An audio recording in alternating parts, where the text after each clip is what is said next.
Taiwan जैसे छोटे देश ने चीन के होश पाख्ता करने की ऐसी रणनीति बनाई है जिसको जानकर हर कोई हैरान है। एक ओर जहां चीन ने आर्टिलरी और मिसाइल यूनिट्स को ताइवान की तरफ घुमाते हुए साफ कह दिया है कि वो ताइवान पर कब्जा जरूर करेगा, वहीं ताइवान के समर्थन में अमेरिका और जापान खड़े हो गए हैं। चीन की सेना भले ही बहुत बड़ी है, लेकिन ताइवान के पास ऐसी रणनीति है कि चीन को मुंह की खानी पड़ेगी। ताइवान ने हमले से बचने के लिए पहाड़ों और जमीन के अंदर एयरबेस बना रखे हैं। ये एयरबेस किसी बड़ी गुफा की तरह है। इनके अंदर ताइवान के खतरनाक फाइटर जेट्स और मिसाइलें रखी हुई हैं। इन गुफाओं के जरिए ताइवान के कई एयरबेस आपस में जुड़ जाते हैं, यानी एक एयरबेस से दूसरे तक फाइटर जेट को आसानी से पहुंचाया जा सकता है। ताइवान ने इन सुरंगों के अंदर F-16 फाइटर जेट्स, हार्पून मिसाइलें और साइड विंडर मिसाइलों समेत कई अत्याधुनिक हथियारों का जखीरा रखा है। इन मजबूत बंकरों के अंदर ताइवानी फाइटर जेट्स सुरक्षित रहते हैं। यहीं पर फाइटर जेट्स की मरम्मत भी होती है। इन गुफाओं के भीतर ही इनमें बम, रॉकेट और मिसाइल लगाए जाते हैं।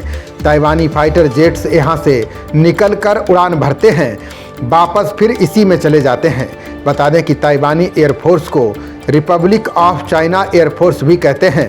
ताइवानी एयरफोर्स ने कुछ महीने पहले इन सीक्रेट सुरंगों की फोटो दुनिया के सामने पेश की थी। गुफाओं में रखी मिसाइलों पर लगी पट्टियां ये बताती हैं कि मिसाइलें एक्शन के लिए एकदम तैयार हैं, यानी इनके अंदर लोडेड हथियार हैं। ये तस्वीर जहां ली गई है वो हुआलियन नाम के प्रांत के चियासान एयरफोर्स बेस के पास स्थित पहाड़ के नीचे की है।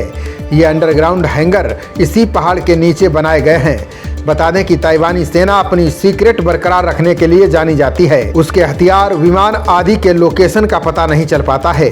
तस्वीरें साझा करने का मकसद यही है कि चीन के हमले का करारा जवाब देने की तैयारी पूरी है।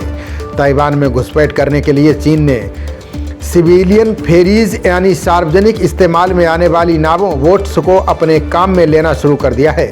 इसके जरिए चीनी सेना के बख्तरबंद वाहनों को ढोया जा रहा है। बता दें कि चीन की पीपुल्स लिबरेशन आर्मी नेवी के पास एम्फिबियस लैंडिंग क्राफ्ट की कमी है। इस कमी को पूरा करने के लिए सिविलियन नावों और बोट्स को कब्जे में लिया जा रहा है।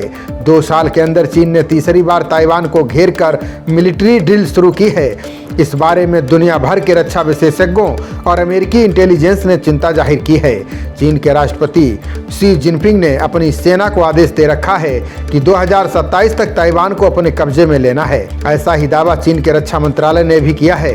वहीं दूसरी ओर ताइवान के ऊंचे ऊंचे पहाड़ों से चीन के विमान स्पष्ट तौर पर दिख जाएंगे। इससे ताइवान उन्हें आसानी से निशाना बना सकता है। चीन अपनी आर्टिलरी को ताइवान की दिशा में तैनात कर रहा है। इसके अलावा चीनी वायुसेना के बमवर्षकों को उड़ान भरते देखा गया है। चीन के मिलिट्री ड्रिल के बीच अमेरिका के house of foreign affairs committee के चेयरमैन माइकल मैककॉल ताइवान पहुंचे हैं। अमेरिकी सांसद ने कहा कि इस समय हमें ताइवान के साथ अपने रिश्ते और मजबूत करने हैं। हम उनके साथ हर तरह से खड़े हैं। वहीं जापान की सरकार का कहना है कि वो ताइवान के साथ मजबूती से खड़ा है। खबरों का सिलसिला जारी रहेगा। देखते रहिए जनप्रवाद। नमस्कार।